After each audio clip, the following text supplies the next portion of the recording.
Hi, Luke. Thanks so much for Hello. having me here. So it's a pleasure to talk with you, and congrats on the film. It's really amazing. So I love to start by asking you why was important for you to create a new version of this story that focuses in this time in a love story. I was not so interested by Dracula or the horror film, or my main concern when I read the book again was this man able to wait 400 years because he just want to see his wife again. And I think it's so romantic that Yeah. I want to make an entire movie about that. So I use Dracula more as a background, and yeah, sometimes you scared a little bit, but not too much, to be honest. But it's really about this romanticism. Yeah, I was crying when I was watching the movie because of Me the too. love Me story. too. Me too. So there have been so many versions of Dracula on screen. What do you feel was missing? What do you want to add with yours? Oh no, no, it's not a. I think every artist has his own vision. So if you put a little cat in the middle of the room and you ask four painters to paint the cat, none of them will do the same. Picasso won't make the same cat than Modigliani. Yeah. So uh, it's my vision, and I have a lot of respect for the visions of the others. It's not the problem, and otherwise you can't make a Western anymore because we have thousands of Western with the Indian and the cowboys, and it's the same thing. But everybody has a vision, and that's why it's interesting. So this version is really the version of me, of Luke.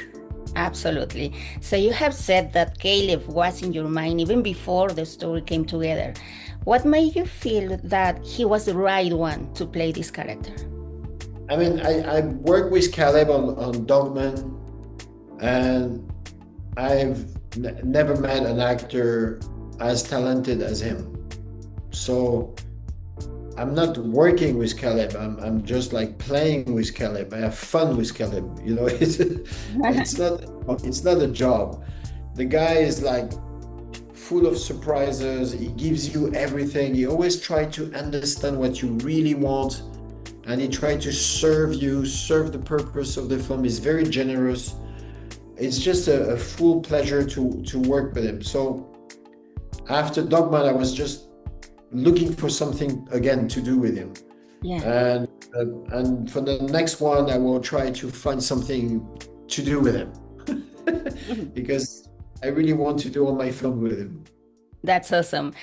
And also, I find it very powerful that Dracula loses his faith and falls into darkness after his wife dies. So, how important was it for you to explore that spiritual conflict? It's important because you have two category of people: the believer and the one who don't believe. Mhm. But the believer always they always confront to the faith. There is always a moment where you don't trust anymore, or you don't understand what's the message. Because you say, is it God is still there? Sometimes I watch the news and I say, where is God? And then you realize that man kills man in their own name. So when they kill in the name of God, it's fake. They don't kill in the name of God. They kill on their own name and for their own purpose, which usually is money or power, but it's their own name. They use the name of a God, doesn't matter which God. So I think it's important to talk about that, like to confront Dracula. Dracula believes in God. He thinks he's fighting, he's killing in the name of God. And then suddenly he doesn't understand why God killed his wife. And then now he don't believe anymore. So I think it was interesting to, you know, it's a fantasy, it's a love story, but also to tease people about that. Like, okay, do you believe? Don't you believe? You believe in what exactly? How much you can believe? Yeah, absolutely. The last one, Luke. After so many years working in different genres, what is something that is still challenge you as a filmmaker?